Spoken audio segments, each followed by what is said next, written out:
Federico Faggin never accepted that consciousness simply switches off at death, like a lamp unplugged from the wall. That idea, so common in materialist science, seemed to him not only insufficient, but profoundly naive.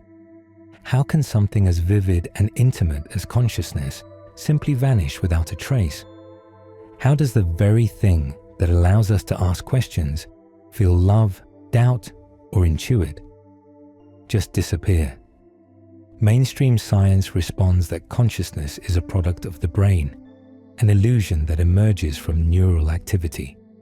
But Faggin, like many others, doesn't see that as an answer. He sees it as an omission of what matters most. Because being alive and knowing it, feeling from within, is a phenomenon that refuses to fit into circuits or equations. From a young age, Faggin sensed there was something in consciousness that couldn't be reduced to matter. This wasn't some vague spiritual belief, but a deep intellectual concern, as if the world were designed not to be observed from the outside, but understood from within, as if every experience opened a window to an irreducible dimension. In the words of Zen master Thich Nhat Hanh, birth and death are only a door through which we go in and out. They are merely a game of hide and seek. This view, hinting at continuity beyond opposites, deeply resonated with Faggin's intuition. If consciousness were purely biological, how could it hold such experiential depth? Why do we feel like more than just thinking flesh?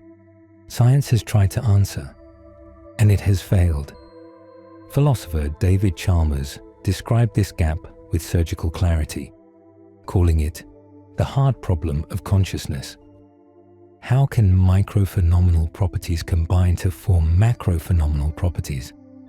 In other words, how does a unified mind, like yours or mine, emerge from unconscious fragments? Where does the feeling of being someone actually come from? We still have no answer.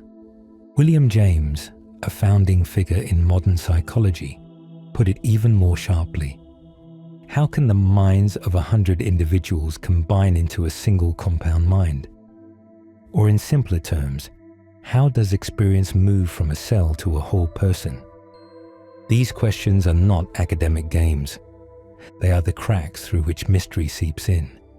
And Faggin recognized this mystery not as a failure of science, but as its true starting point. What we fail to explain, what cannot be reduced or simulated, is exactly what we must explore with greater rigor. Materialism, which sees the universe as a purposeless machine, runs into a paradox. How can a senseless mechanism produce meaning? How can unconscious matter generate love, beauty, fear, doubt? Faggin does not seek to replace science. He respects it deeply, but he insists we must expand its boundaries.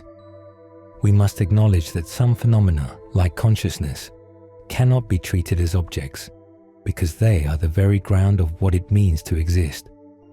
In truth, the question that propels this journey isn't what is consciousness. It is, who is asking the question? That is the flame that fuels the search. Not the desire for a final answer, but the will to prevent the mystery from slipping away behind tidy explanations. Consciousness, then, is not an echo of the brain, but a fundamental phenomenon that expresses itself through it. Like light passing through stained glass, it takes on forms, colors, and boundaries, yet it does not originate from the glass itself. Faggin invites us to look beyond the glass, to the luminous source, and only from there, from that inner light that doesn't fade, can we begin to understand what we truly are. What if, instead of ending, consciousness simply changes its mode of expression? What if death is not an erasure, but a transition, a shift from one pattern of experience to another? Faggin's approach does not rely on mystical language. He speaks of continuity in terms of presence. Consciousness, to him, is not confined by biology, but expressed through it. Like music through an instrument, the player is not lost when the instrument breaks. He remains, and perhaps finds a new melody elsewhere. The scientific impulse to reduce everything to mechanism has blinded us to this subtle continuity. But if we listen carefully to ourselves, to our own awareness, we might notice that what is most real isn't what can be measured, but what can be lived.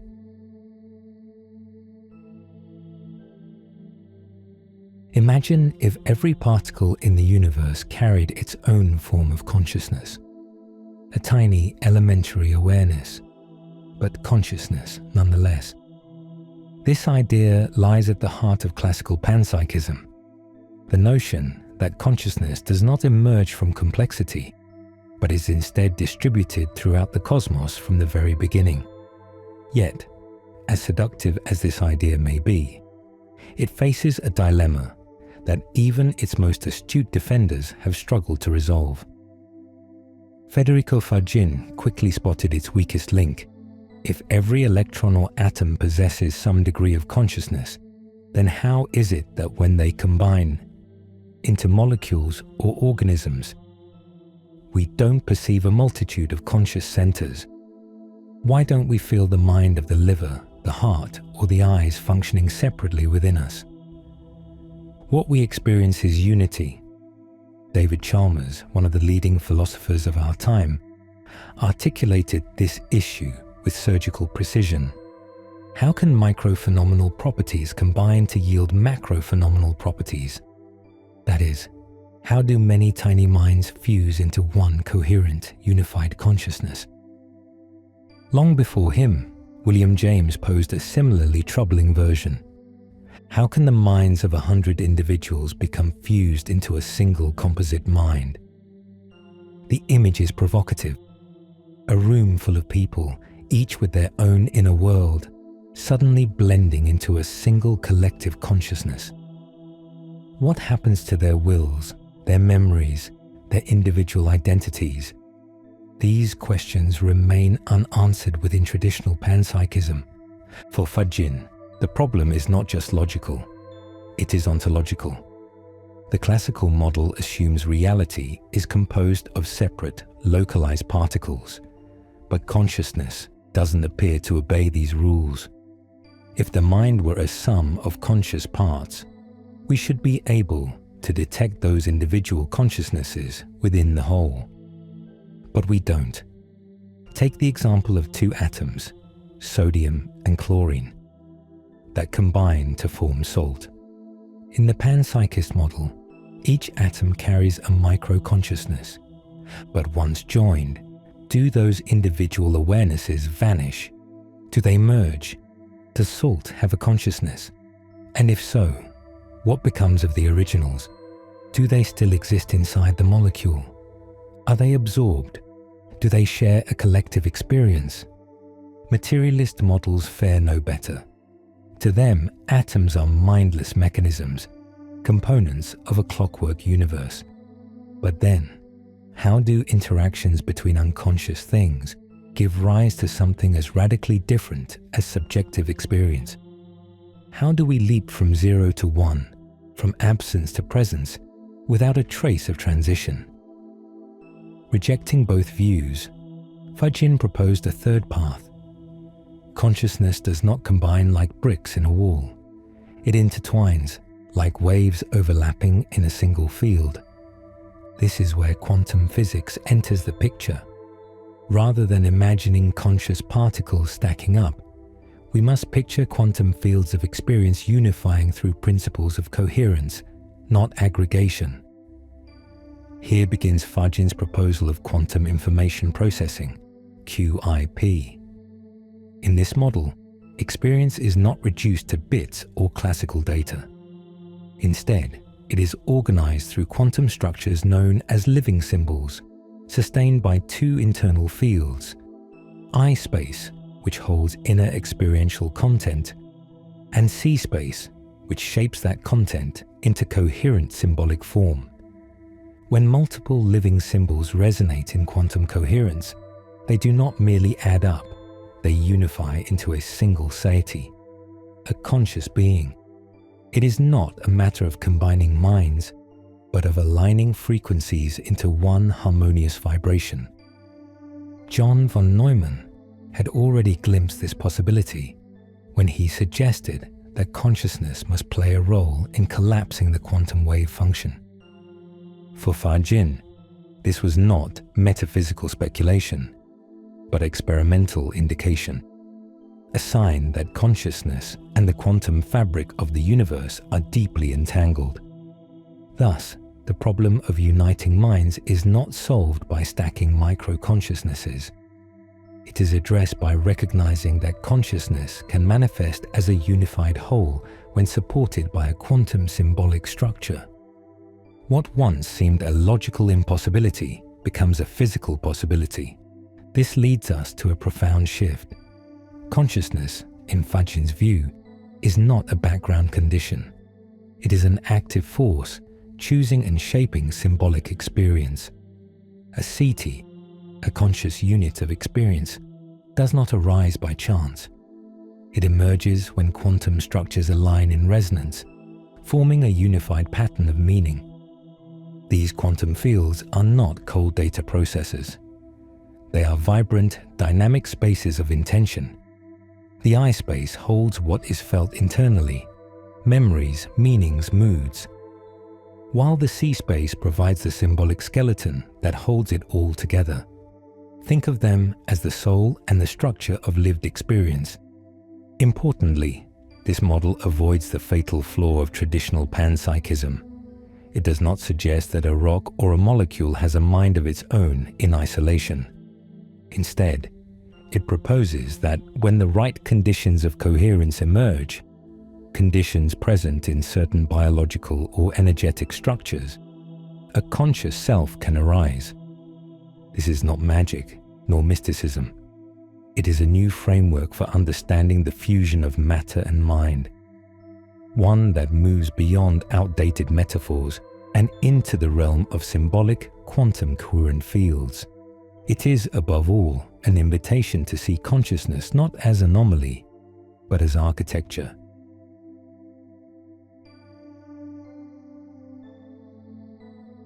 Each conscious being inhabits its own universe, not a physical one, but a symbolic one.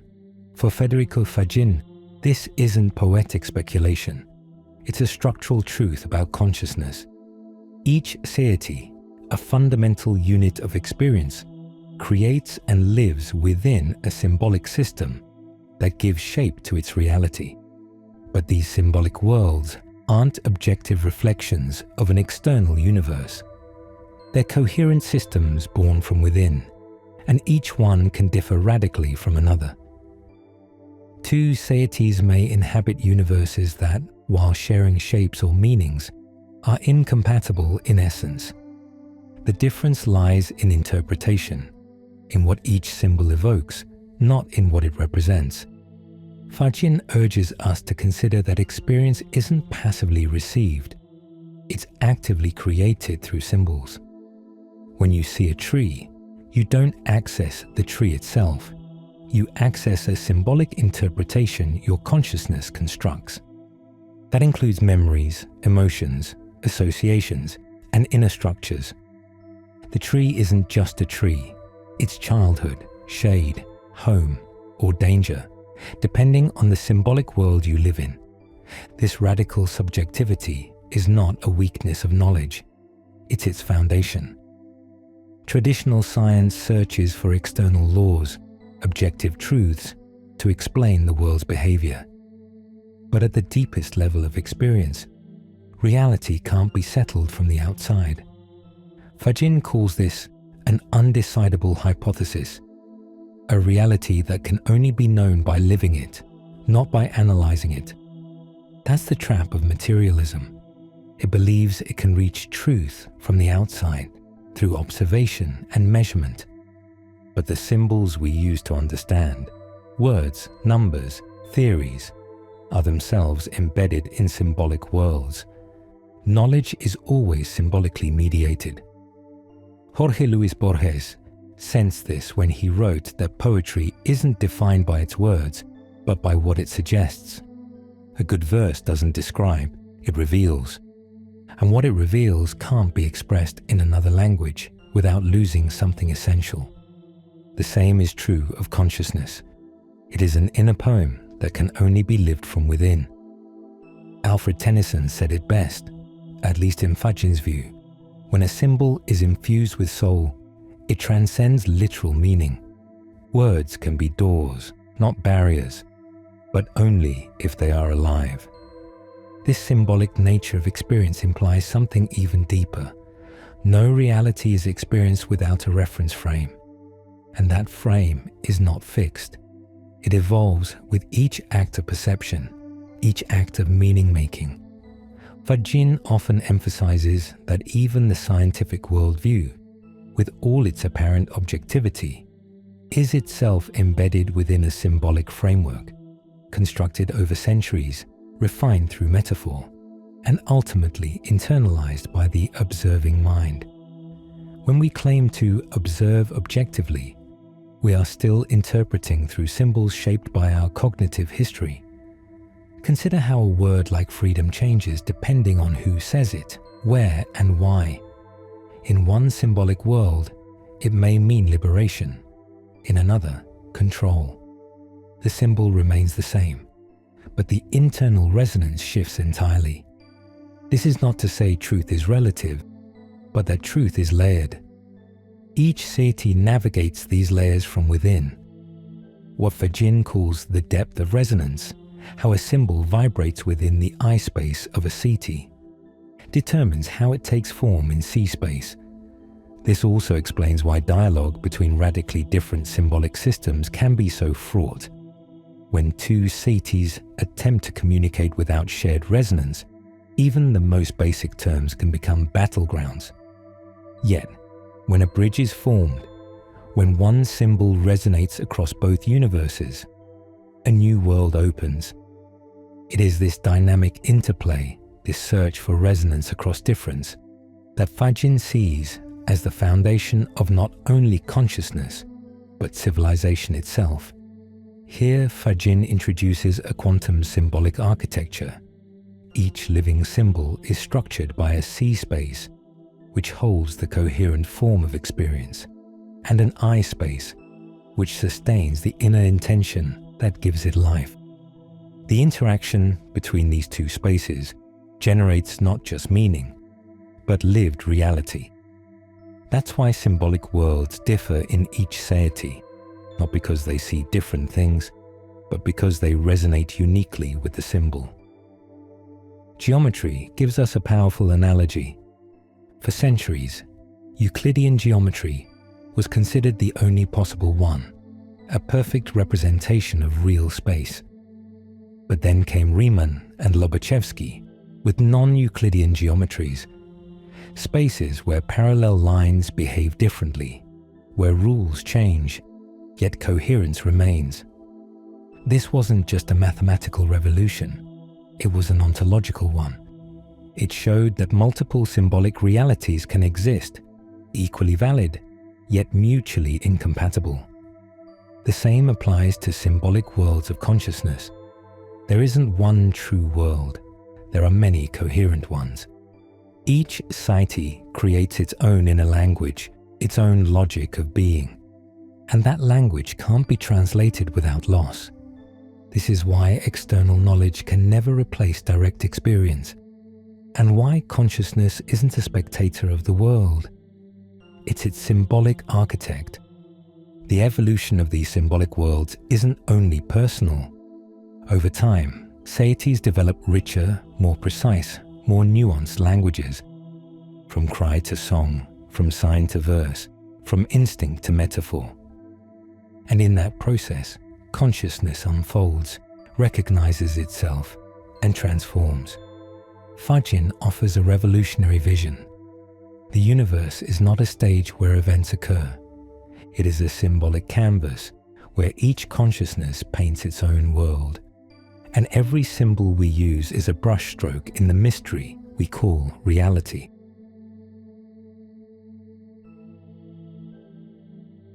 Not every symbol is alive. This is one of Federico Faggin's deepest insights. The classical symbol, like a written word or a mathematical formula, represents. But a living symbol vibrates. It doesn't just convey meaning, it embodies it. In the tradition of Pythagoras, the universe was a symphony of numbers, a dance of resonant proportions. Faggin takes up this image, but shifts it towards inner experience. Consciousness doesn't interpret the world like a machine decoding signals. It resonates like a string responding to a note. Each felt experience is a wave that touches the Seity from within, not from without. A classical symbol may say love, but a living symbol is love when it appears as warmth, openness, vulnerability. That's the difference between understanding a concept and living it. Consciousness isn't a data processing system. It is a vibratory field that feels and creates meaning. Walt Whitman, in his poetry, did not merely name life, he embodied it. His verses are living symbols because they arise from an experiential vibration that transcends words. If we read Whitman like a report, we understand nothing. But if we feel him, if we let ourselves be moved by the rhythm of his inner voice, the symbol comes alive. This coming alive cannot occur in a computer. No matter how advanced artificial intelligences become, what they manipulate are classical symbols, lines of text, statistical patterns, semantic correlations. They may say, "I love you," but no one inside is feeling it. There is no inner trembling. There is no intentionality. Faggin insists that intention is the signature of the living symbol. Without it, all language is mechanical. A living symbol doesn't just point to something. It vibrates with it. It is inseparable from the experience it generates. Its meaning cannot be translated because it would lose the energy that sustains it. It's like trying to grasp a symphony by reading the sheet. Music in silence. Between the coded symbol and the lived one, there's an ontological chasm. What separates information from experience is not quantity, but presence. Not speed, but resonance. AI, in contrast, is like a library without readers. It may contain all the poetry in the world, but it will never cry over a verse. It may write about love, but it will never tremble with a first kiss. It may compose music, but it cannot be moved by it. Consciousness is the only place where the symbol becomes a world, where vibrating with a poem, a glance, or a word is not interpretation, but existence. And it is that vibration, not logic, not information, that tells us we are truly alive.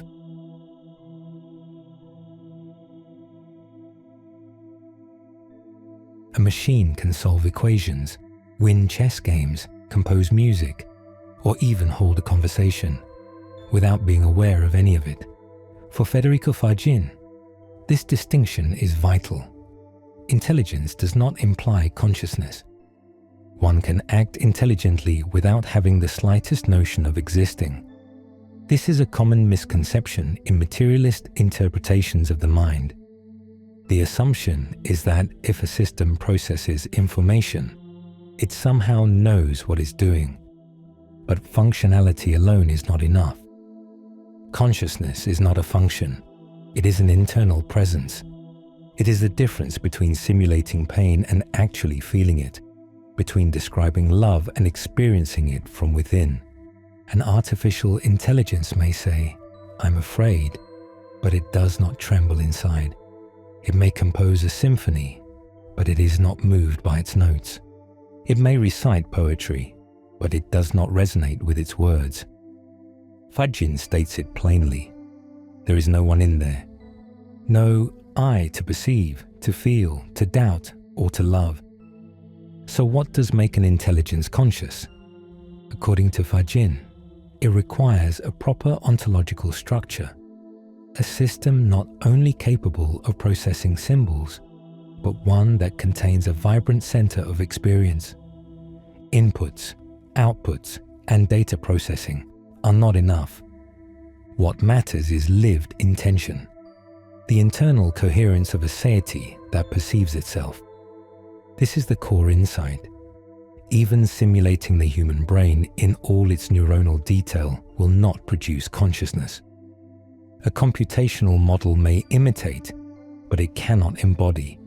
It may represent mental processes, but it cannot be the subject of those processes. Here, science hits an epistemological boundary.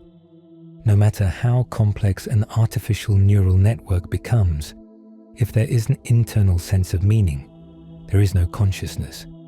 It's like building the perfect puppet. It can move, speak, appear alive, but it lacks life. Appearance is not presence. Faggin offers a powerful analogy. The physical body is like a biological drone, but that drone only becomes truly conscious when it is connected to a Seity, an internal operator, invisible, perceiving, interpreting, and acting from another dimension. Without this connection, the organism may function, but it is not conscious. This error was anticipated by John Searle through his famous Chinese room thought experiment. Manipulating symbols is not the same as understanding them. Understanding requires experience, not imitation, and that experience can only arise from authentic consciousness. Faggin insists, consciousness cannot be coded.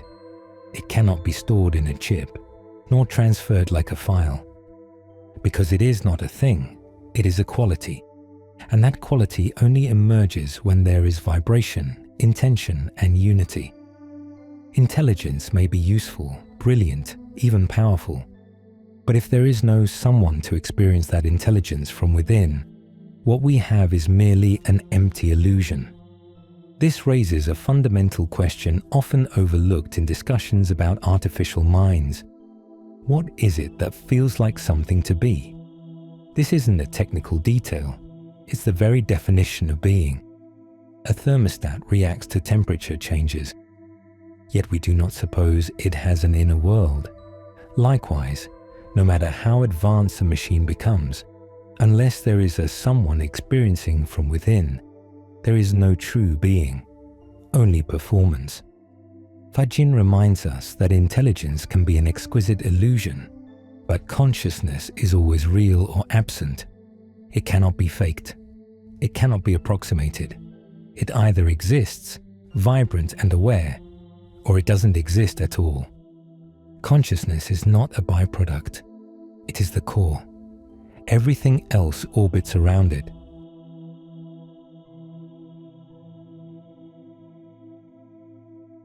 Quantum physics confronts us with a radical mystery.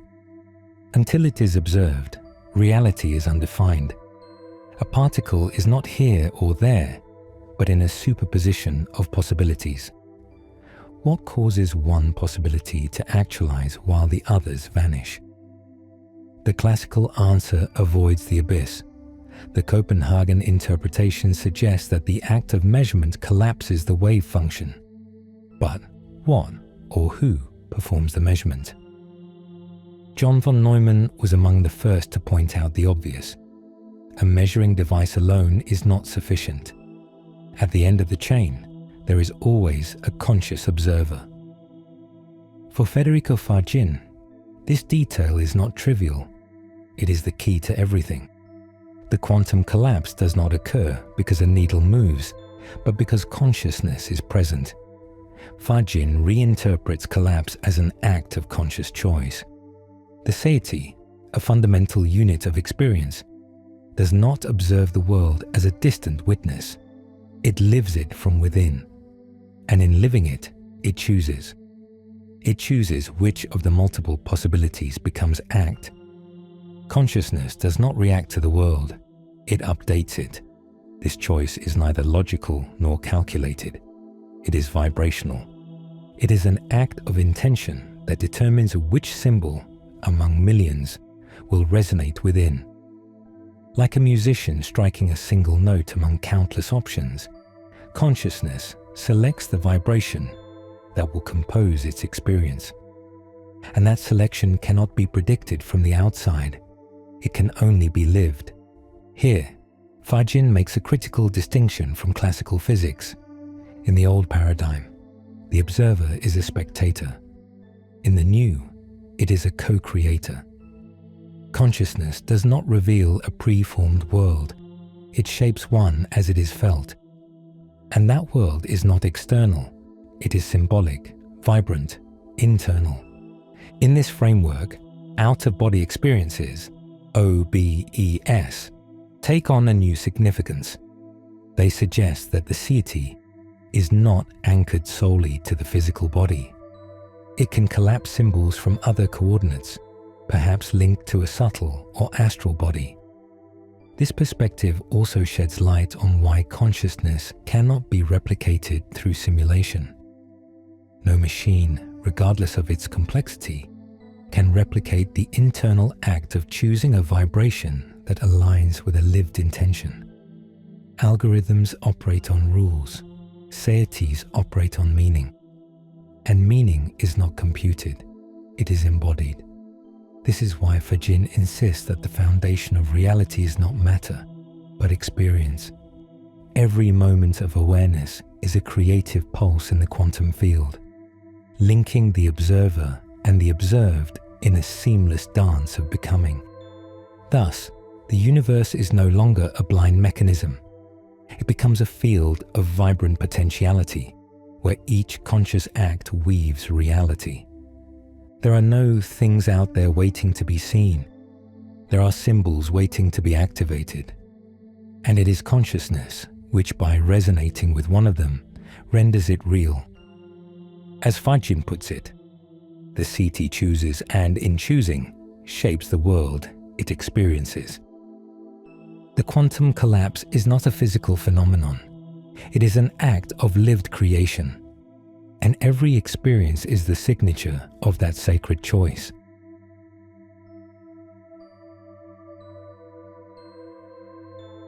A machine can speak, compute, and learn. It can mimic emotions, recognize patterns, and predict behaviors. But it cannot awaken. That is the frontier. And it is an unbreachable one. Federico Faggin maintains that consciousness is not an emergent property, nor a replicable function. It is an act of presence, a vibrating interiority that cannot be copied or transmitted.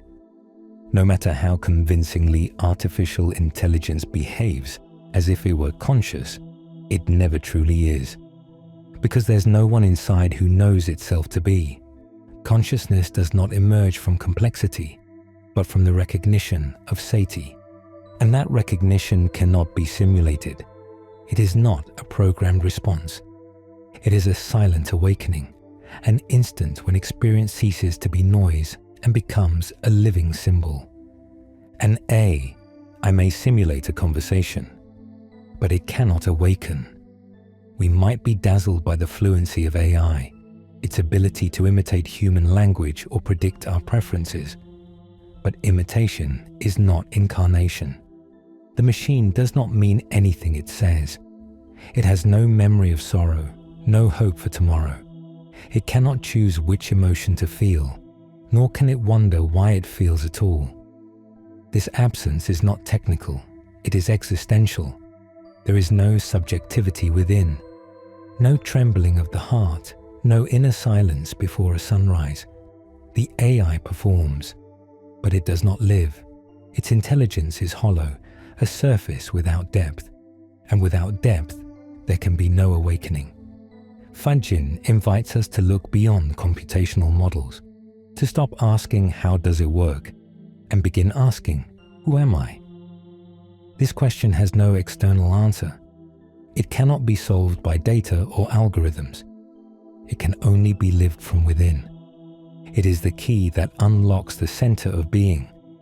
That center is not a structure or neural network. It is a vibrant presence, a silent witness shaping all experience. It cannot be observed from without, for it is that which observes. It is the origin of the symbolic world, the axis through which all meaning flows. And that axis, Faggin argues, expresses itself through multiple nested bodies. Like Russian dolls, consciousness operates in layers: physical, energetic, emotional, mental, and spiritual. Each body contains the next, all responding to the central core, the conscious Seity. When one layer shifts, the others resonate, but the source remains intact. Traditional science has ignored that center. It has built theories without a witness, models without a subject. But Faggin offers another path, a science that does not exclude the subjective, but embraces it. A physics that doesn't deny experience, but sees it as fundamental to the universe. This is not a call to abandon scientific rigor. It is a call to expand it, to include the one thing we truly know, the consciousness that knows. Because without it, all knowledge is hollow, all experiments are blind, all language is noise. The purest symbol doesn't represent, it reveals. And what it reveals is not an external truth, but an inner state. Awakening is that moment when the symbol ceases to point outward and becomes a window inward. Beyond the machines, beyond simulations, there is a fire that cannot be programmed, a flame that burns at the core of experience. And that flame is consciousness.